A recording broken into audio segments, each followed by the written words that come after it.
जगत में कोई न परवाने, जगत में कोई न परवाने, जगत में कोई न परवाने, जगत में कोई न परवाने, जगत में कोई न परवाने, जगत में कोई न परवाने, जगत में कोई न परवाने, जगत में कोई न परवाने, जगत में कोई न परवाने, जगत में कोई न परवाने।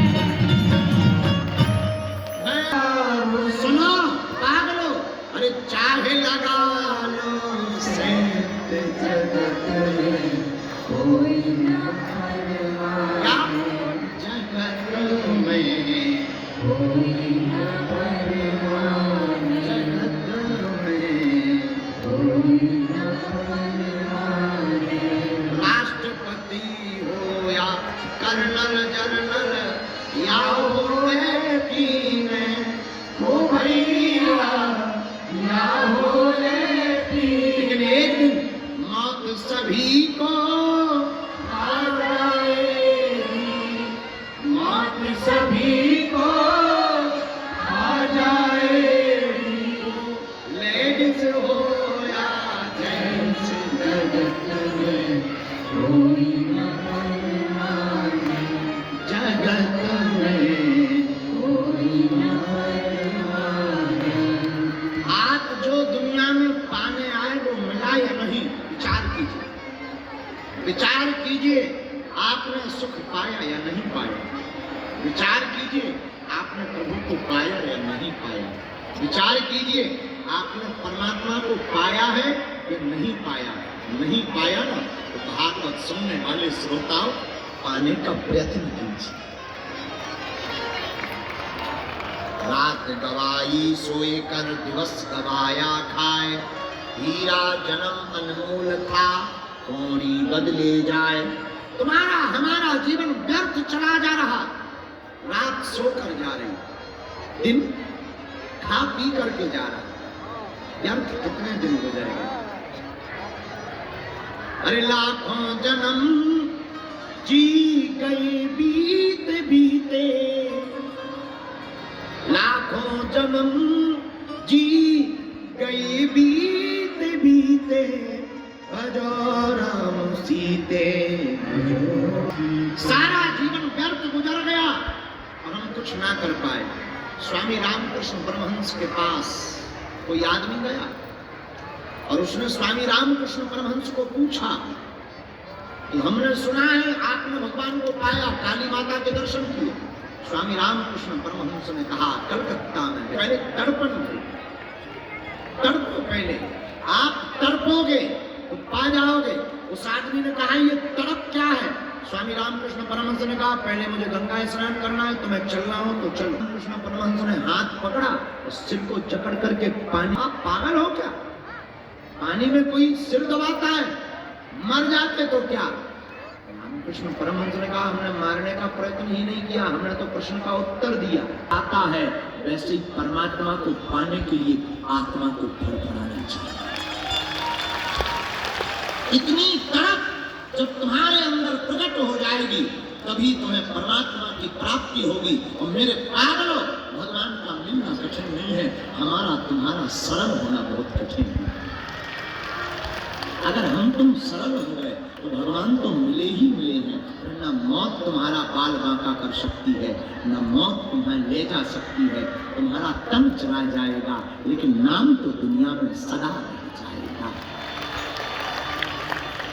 बोलो सीताराम, जोर से बोलो और जोर से बोलो।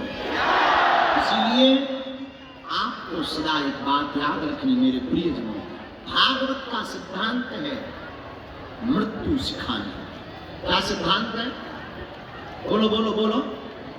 मृत्यु सिखाना। मरना भी एक कला है, मरने की भी एक कला है। कई लोग ऐसे मर जाते पता ही नहीं चलता। तो एक आदमी तो बड़ा खतरनाक, वो मरने जाता था तो छाता ले जाता, बात बात पे लुगाई से लड़ाई हो जाती, मैं मरने जाता, मरने लुगाई के चक्कर में जाए, छाता ले जाए, जब देखो तब छाता। एक दिन हमने उससे पूछा, हम ये नहीं बताएंगे कि वो आदमी हमारे गांव का था। एक दिन हमने उसको पूछा तो भाई तू बार बार मरने जाता है, तो तू छाता लेकर के क्यों जाता है? तो बोला अगर बारिश आ गई तो देखो तो हैं? मरने जाते हैं। अब ये नहीं कहेंगे कि वो शिव कुमार भैया ही थे, क्योंकि वो यहाँ बैठे हैं। बताओ कोई मरने जाता है छाता लेकर जाता है? अरे भाई छाता से मरने का प्रयोजन क्या है? वो कहता है बारिश आई तो। हमने कहा कोई बात नहीं, बारिश आए तो दिक्कत क्या? लेकिन हमने जब छाता खोल के देखा तो छाता खुले ही ना।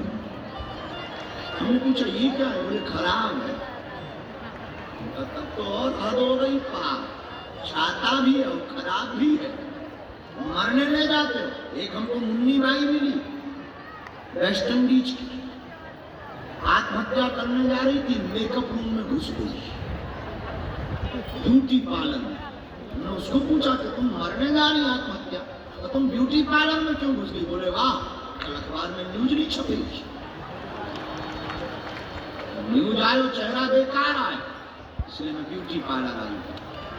ऐसे ऐसे लोग मिलते हैं मरने के लिए, ऐसे ऐसे लोग बातें करते हैं हम मर जाएंगे। अरे मर जाएंगे, तुम मरे हुए हो। तुम अगर जागे नहीं, तुमने अगर जीते जी राम को नहीं पाया, तुमने जीते जी अगर कृष्ण को नहीं पाया, तुमने जीते जी अगर बुद्धत्व को नहीं पाया, तुमने जीते जी अगर गुरु को नहीं पाया, तो तुम अपने आप को मरा ही मानो, जिंदा मत मानो। तुम जीवित हो, सिर्फ खोखला हो, खा रहे हो, पी रहे हो। याद रखना, तुम्हारे अंदर सनातन की आग नहीं है, तुम मरे ही हो। तुम्हारे अंदर अगर भक्ति नहीं है, तुम मरे ही हो। अगर तुम्हें जीना जीना ही है और जीना जीना सीखना ही है, तो आओ कभी महोत्सव में सम्मिलित हो, आओ कभी भक्ति में डूबो। मीरा ने पाया था, मीरा ने जीवन जिया, महिलाओं में पड़ी मीरा रानी दीवानी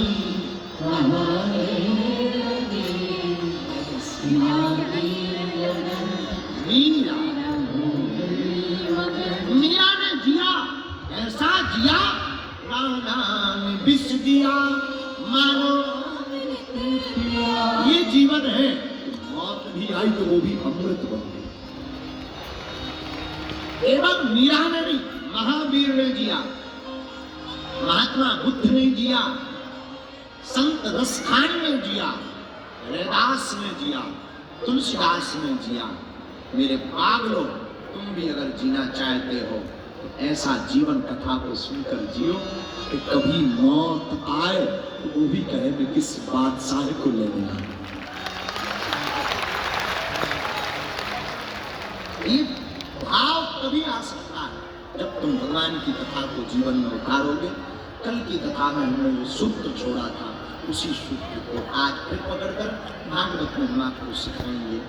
महाराज परीक्षित जी को श्राप मिला है, इसके द्वारा श्रृंगी ऋषि के द्वारा, जाओ 7वें दिन कच्छप नामक नाग के काटने से तुम्हारी मृत्यु हो जाएगी। राजा परीक्षित जी परेशान हो गए, आंखों से आंसू बहने लगे, क्या किया जाए। राजपाट त्याग करके राजा परीक्षित जी गंगा के किनारे आ गए। बड़े बड़े अमलात्मा विमलात्मा महात्मा दौड़े दौड़े चले आए। क्या बात है राजन? महाराज हमको श्राप मिल गया, 7वें दिन मृत्यु हो जाएगी, अब आप उपाय बताओ।